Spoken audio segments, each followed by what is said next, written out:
السلام علیکم جونیئر 2 بیٹا آپ سب اپنی اردو کی کتابیں نکالیں. ہمارا جب چیپٹر ہم نے شروع کیا ہوا تھا حضرت محمد صلی اللہ علیہ وآلہ وسلم کی رحم دلی. ہم نے بیٹا اس کے الفاظ معنی بھی کر لیے ہیں, اس کے جملے بھی کر لیے ہیں. آج ہم اس کے کریں گے سوالات کے جوابات. سوال نمبر 1 ہے, کس کو تمام جہانوں کے لیے رحمت بنایا گیا ہے؟ جواب ہے آپ کا حضرت محمد صلی اللہ علیہ وآلہ وسلم کو.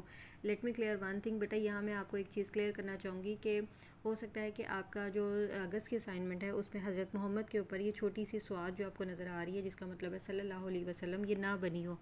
بیٹا میں نے آپ کو پہلے بھی بتایا تھا, چونکہ یہ ٹائپنگ موبائل پہ کی گئی تھی اس لیے موبائل پہ جو ہے اس سواد کے لیے اردو لینگویج میں کوئی بھی جو ہے وہ نہیں مل رہا تھا, ٹھیک ہے, کہ جس سے یہ سواد ہم پٹ کر سکیں, تو اس کے لیے معذرت ہے. لیکن پھر بھی آپ کو پتہ ہے کہ میں اپنی ویڈیوز میں جو ہے وہ حضرت محمد صلی اللہ علیہ وآلہ وسلم کے ساتھ لازمی یہ پڑھتی ہوں, تو آپ سب بھی جو ہے اس کو لازمی پڑھا کریں. اور بلکہ اپنی جو اگست کی اسائنمنٹ ہے جہاں جہاں بھی نبی کریم صلی اللہ علیہ وسلم کا نام آئے اس کے اوپر آپ سواد لکھ لیجئے گا, ٹھیک ہے, تھینک یو. دوسرا سوال ہے, کون سا جانور بھوک سے بلبلا رہا تھا؟ اونٹ. آپ صلی اللہ علیہ وآلہ وسلم نے اونٹ کے مالک کو کیا نصیحت فرمائی اس کا خیال رکھنے کی؟ پرندے کے بچے کس نے اٹھائے تھے؟ ایک صحابی نے. کس نے پرندے کے بچے گھونسلے میں رکھنے کا حکم دیا؟ آپ صلی اللہ علیہ وآلہ وسلم نے. اگلا سوال ہے, درست لفظ لکھ کر خالی جگہ پر کریں. آپشنز ہیں آپ کے پاس, بھوک, آخری, پرندے, نرم دل.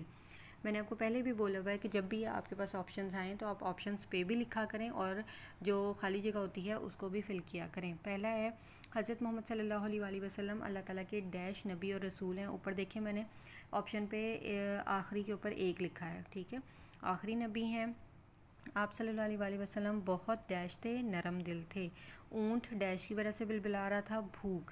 حضرت محمد صلی اللہ علیہ وآلہ وسلم نے ڈیش کو دیکھ کر اس کی پریشانی کی وجہ پوچھی, پرندے کو, ٹھیک ہے. اس کو اچھی طرح سے بار بار اس کو یاد کریں, لکھیں اور اس کے بعد اس کو بک میں بھی لکھیں اور اپنی اگست کی جو اسائنمنٹ ہے اس پہ بھی لکھیں.